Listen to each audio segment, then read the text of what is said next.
कैसे हैं दोस्तों। आशा करता हूँ आप बहुत अच्छे होंगे।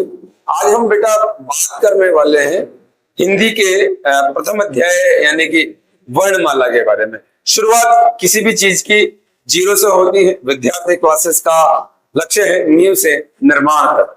आज हम नींव भरने की बात करेंगे। ये कक्षा छठी से लेकर 12वीं और बीए पढ़ने वाले हर एक बच्चे के लिए महत्वपूर्ण है। मैं आज जो बात करने वाला हूं वो बात करने वाला हूं बेटा हिंदी की वर्णमाला के बारे में। किसके बारे में? हिंदी की वर्णमाला के बारे में। हिंदी की वर्णमाला से पहले हम ये बात करें कि भाषा की सबसे छोटी इकाई होती क्या है। भाषा की जो सबसे छोटी इकाई होती है वो ध्वनि होती है बेटा।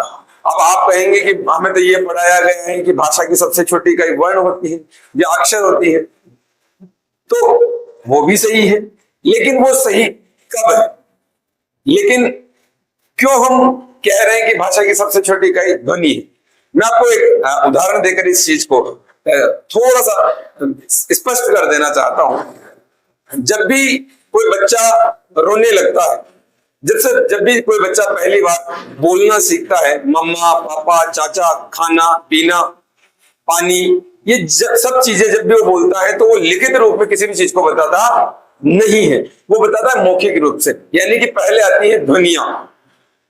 ध्वनि के लिखित रूप को ही हम वर्ण या अक्षर कहते हैं। इसलिए भाषा की जो सबसे छोटी इकाई होगी वो क्या होगी? ध्वनि होगी। तो आपको क्लियर हो गया होगा कि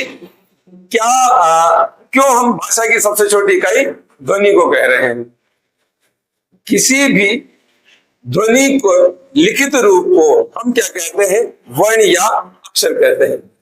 ये जो आपको अ आ इ ई दिखते हैं ये सब वर्ण या अक्षर है, और ये वर्ण या अक्षर किसी ना किसी ध्वनि के लिखित रूप है। मैं इसको क क्यों कह रहा हूं? क्योंकि क ध्वनि का लिखित रूप है, ये उसका चिन्ह है। क्योंकि क तो मैं इंग्लिश में भी लिख सकता हूं के। इस के का प्रोनाउंसिएशन जैसे मैंने लिखा कमल इंग्लिश में या रोमन में कमल, तो ये जो कमल मैंने लिखा और मैंने हिंदी में भी लिख दिया कमल, तो ये जो कमल लिखा है मैंने बच्चों, ये कमल रोमन में है, ये देवनागरी में है। ये लिपियों का एक प्रकार है जिसके बारे में हम आगे बात करने वाले हैं। तो ये जो कमल है ये भी क ये ध्वनि है, ये क भी एक ध्वनि है। लेकिन जब इसको लिखित रूप में लिख दिया गया है, इसे वर्ण या अक्षर कहते हैं। ये एक प्रकार से किसी भी ध्वनि को बताने का एक चिन्ह मात्र होता है। किसी भी ध्वनि के लिखित रूप को हम वर्ण या अक्षर कहते हैं। उस वर्ण या अक्षर की जो संपूर्ण के रूप में प्रयोग दिया जाता है, जब सबको एक जगह लिख दिया जाता है तो बेटा हम उसे कहते हैं वर्णमाला। क्या कहते हैं? वर्णमाला। ठीक है। ये जो वर्णमाला है, ये वर्णमाला दो रूपों में बनती है। कितने रूपों में बनती है? दो रूपों में। दो रूप कौन कौन से? एक तो होता है स्वर और दूसरा होता है व्यंजन। एक तो होता है स्वर और दूसरा होता है व्यंजन। ये जो स्वर होता है, स्वरों की संख्या मानी गई है बेटा 11। कितनी मानी गई है? 11। जैसे अ आ ई उ री ए ऐ औ। यानी कि इस प्रकार से 1 2 3 4 5 6 7 8 9 10 और 11। ये जो 11 है, इन 11 स्वरों को हम कैसे बताएंगे कि स्वर कौन सा बड़ा है कौन सा छोटा है? ये 11 स्वर मूल रूप से 4 स्वरों से मिलकर बने हैं।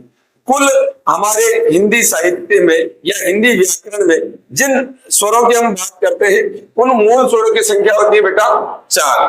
इन 4 स्वरों से अ ई उ री, ये जो 4 मूल स्वर होते हैं, इन 4 मूल स्वरों से बाकी स्वरों का क्या होता है? निर्माण होता है। कैसे होता है?